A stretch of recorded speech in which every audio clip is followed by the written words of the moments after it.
안녕하세요. 저희는 2021년 에리카 ICPBL 경진대회에 참가한 마지막 한방 조입니다. 발표에 앞서 저희가 수강한 수업에 대해 알아보고 수업을 통해 저희가 배운 점들을 살펴보고자 합니다.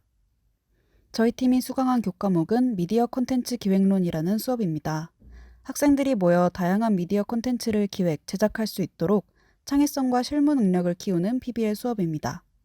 이 수업을 통해 미디어 콘텐츠 기획 과정에 대한 이해와 기획 및 제작 과정을 실습하면서 독자적으로 문제를 해결하는 역량을 키울 수 있으며 진로에 대해 비전을 가질 수 있었습니다. 수업의 목표는 크게 세 가지로 살펴볼 수 있습니다.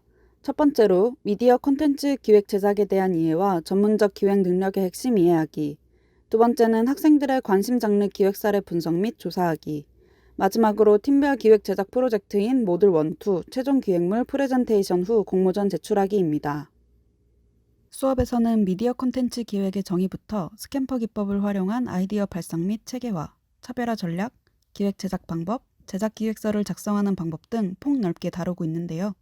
모듈 1, 2 PBL 프로젝트를 메인으로 매주 수업에서 다양한 주제로 토론하여 워크숍을 해결하는 식으로 수업이 진행되었습니다. 수업은 기본적으로 학생들의 미디어 콘텐츠 장르에 대한 관심과 제작 능력을 알아본 후 4명에서 5명이 한 팀을 이뤄 진행됩니다.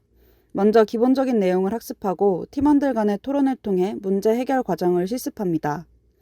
교수님이 핵심 개념과 단계별 실행 과정을 설명해 주시면 팀원들은 실습과 2개의 모듈에 참여하여 콘텐츠 기획 및 제작자 입장에서 과정을 살펴봅니다.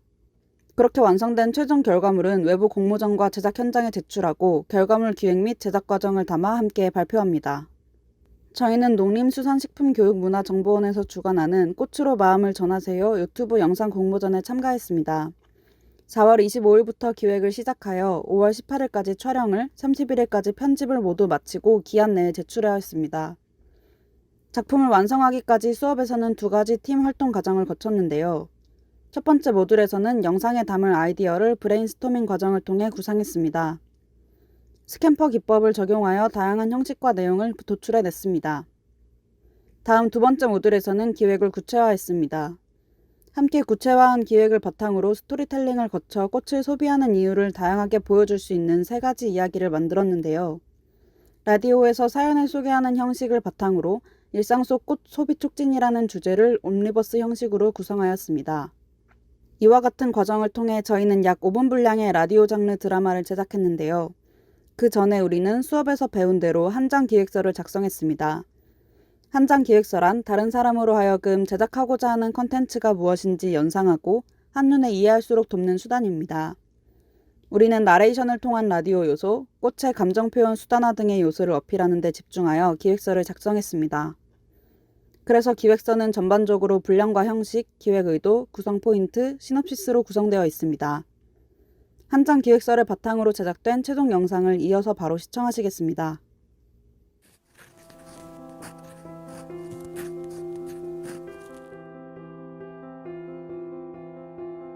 안녕하세요. 마음에 꽃 피우는 오늘입니다.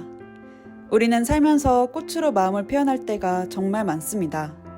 결혼을 기념하면서, 졸업이나 생일을 축하하면서, 누군가를 기억하면서 꽃을 삽니다. 여러분들은 언제 꽃을 선물하고 또 누구에게 선물 받나요? 오늘은 일상에서 꽃을 주고받았던 사람들의 이야기를 함께 들어보려고 합니다. 첫 번째 사연입니다. 어제는 사랑하는 엄마께서 하늘나라로 가신 지 3년이 되던 날이었어요. 그동안 엄마를 뵈러 갈 때 생전에 어떤 꽃을 좋아하셨는지 몰라서 그냥 예쁘게 만들어주세요 라고 했습니다. 그렇게 주문하면서 저는 엄마의 프로필 사진 속에 항상 피어있던 꽃밭을 한 번이라도 열어볼 걸 하는 후회를 했어요. 그런데 어제만큼은 지난날의 후회가 담긴 꽃이 아니라 엄마께 항상 전하고 싶었던 제 마음을 담아 꽃을 선물하고 싶었습니다. 그래서 꽃집으로 달려가 그리운 마음 3송이, 영원한 행복을 비는 마음 3송이, 그리고 사랑하는 마음 5송이를 샀습니다. 전하고 싶은 마음들을 하나로 묶어 보냈으니 엄마의 꽃밭에 제가 있겠죠? 네, 덕분에 사연자분 어머니의 꽃밭은 그 마음들이 만개해 있을 것 같습니다. 꽃은 우리의 마음을 대변하는 힘을 가지고 있으니까요. 말로 마음을 전하기 어려울 땐 꽃말을 이용하는 것도 좋은 방법이죠. 다음 사연은 어떤 이야기일까요? 얼마 전 저는 연인과 오랜 만남 끝에 헤어졌습니다. 꽃을 자주 선물해주던 사람이었던지라 헤어진 후 꽤 긴 시간 동안 꽃병은 제 마음처럼 텅 빈 채 먼지만 쌓여갔죠. 그러다 문득 그냥 내가 채우면 되지 라는 생각이 들었고 그 길로 바로 꽃을 사왔습니다. 그때부터 저는 꽃병을 내 마음이라고 생각하고 사랑으로, 행복으로, 용기로, 도전으로 채워두고 있답니다. 여러분들도 각자의 꽃병을 스스로에게 하고 싶은 말로 채워보는 건 어떨까요? 이제 마지막 사연인데요. 신기하게도 두 친구분께서 같은 날의 이야기를 보내주셨네요. 함께 읽어보겠습니다. 며칠 전 오랜만에 친구와 함께 점심을 먹기로 했습니다. 날씨가 좋아서였을까요? 친구를 만나러 가는 길에 꽃집이 눈에 들어왔습니다.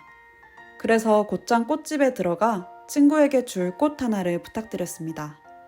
그랬더니 주인분이 오늘 친구 생일이냐고 물었고 저는 아니요, 그냥 오랜만에 만나는데 반가워서요 라고 했습니다. 때론 생일 같은 특별한 날이 아니어도 그냥 꽃을 선물할 수도 있잖아요. 저는 그날 친구에게 꽃으로 반가운 마음을 2배로 전달했답니다. 친구에게 이유 없이 꽃을 선물하다니 듣고 있는 제가 다 설레네요. 그날 꽃을 받은 친구분의 기분은 어떠셨을지 한번 들어볼까요? 얼마 전에 친구와 아주 오랜만에 약속을 잡았어요. 일하느라 바빠서 거의 2-3달 만에 만나는 거였거든요. 먼저 와있던 친구 옆자리에는 웬 꽃이 있었습니다. 인사도 전에 옆에 꽃은 뭐냐며 물어봤더니 그냥 샀다며 주는 거예요. 축하받을 일 없는 평범한 날이었는데 말이죠. 어제와 다를 바 없는 하루에 꽃을 선물 받으니 괜시리 특별한 날이 된 것 같아 기분이 좋았습니다. 이 친구랑 만난 수많은 날들 중에 꽃을 받은 그날이 가장 선명하게 기억날 것 같아요. 그래서 저도 어떠한 날도 아닌 평범한 오늘 꽃을 선물하려 합니다. 별거 없는 오늘이 특별한 기억이 되길 바라며 제 마음을 꽃으로 전해볼게요. 당신도 그날의 저처럼 오늘이 행복했으면 좋겠습니다. 네, 맞아요. 꼭 특별한 이유가 있어야 하는 건 아니죠? 우리에게는 그냥이라는 좋은 핑계가 있잖아요. 어쩌면 그냥이라는 핑계가 선물을 건네는 마음을 더욱 특별하게 할지도 모릅니다. 꽃이 진다고 그대를 잊은 적 없다 라는 구절이 떠오르네요. 꽃이 져도 꽃이 있던 그날들을 기억한다는 의미겠죠? 꽃은 일상을 특별한 기억으로 남게 하는 힘이 있습니다. 오늘 하루는 청취자 여러분도 누군가에게 혹은 나 자신에게 꽃을 선물해보는 건 어떨까요? 오늘 하루가 더욱 기억에 남을 수 있도록 말이에요. 수업에서 우리는 스캠퍼라는 기획법을 배웠습니다. 팀원 모두가 콘텐츠를 기획해본 적은 있지만 이 기법은 처음이었는데요. 콘텐츠 아이디어란 완전히 새로운 것을 창조해내야 하는 것이 아니라 기존의 콘텐츠의 일부를 제거해 다른 것으로 대체하는 것 또한 기획하는 하나의 방법임을 알게 되었습니다. 이처럼 스캠퍼 기법을 실전에 적용해 봄으로써 수업 내용을 완벽히 이해할 수 있었습니다. 또한 저희 팀원들의 공통된 관심 장르가 드라마와 라디오인데요. 스캠퍼 기법을 통해 이 2개의 장르를 결합한 콘텐츠를 제작하게 되었습니다. 이로써 저희는 콘텐츠 시장에서 장르의 무한함을 알 수 있었습니다. 활동 초기에는 온라인을 통해 소통하는 것에 어려움이 있었지만 그럴수록 더 본인의 의견을 간결하고 확실하게 제시하여 소통에 오해가 없도록 하는 노력을 했습니다. 그 덕분에 활동이 진행될수록 서로의 생각을 더 잘 이해하고 의견을 하나로 모을 수 있었고 끝내는 팀원 모두가 만족하는 결과에 도달할 수 있었습니다. 저희는 7가지의 스캠퍼 기법 중 조합, 대체 기법에 특히 집중했습니다. 결과적으로 라디오와 드라마가 조합된 장르를 구상해낼 수 있었습니다. 또한 꽃을 남에게만 혹은 특별한 날에만 선물해야 한다는 통념을 깨고 자신에게 평범한 날 친구에게 꽃을 주는 상황을 연출하며 영상에 창의성을 더했습니다. 공모전에 출품하는 영상이기 때문에 다른 수많은 영상들과 어떻게 차별점을 두어야 할지 고민이 많았습니다. 그러던 중 수업에서 스캠퍼 기법의 이론부터 예시, 적용 방법까지 배웠고 저희의 영상이 특별해지는 데에 큰 도움이 되었습니다. 미디어 콘텐츠 기획론의 이론과 실습 과정에서 얻은 지식들은 팀원들이 앞으로 나아가고자 하는 진로에도 큰 도움이 될 것 같습니다. 발표 들어주셔서 감사합니다.